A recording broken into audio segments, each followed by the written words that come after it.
Hey guys, welcome to Tutorial Guru. Today we'll be learning how to force stop Instagram app on phone, and now let's dive right in.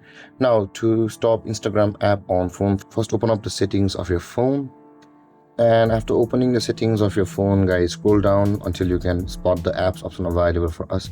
Just below the battery, tap on apps, and on this interface again tap on the app management option available for us at the top of the screen. And over here you can see the search bar available for us at the top of the screen. Tap on there and search for Instagram and open the Instagram app on this list.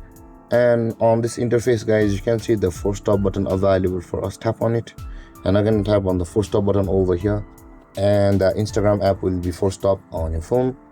And this is how to force stop Instagram app on phone. And if you have any confusions or questions regarding the topic, feel free to comment in the comment section below, and don't forget to like, subscribe and hit that bell icon for more videos. Thank you for watching, guys. Peace.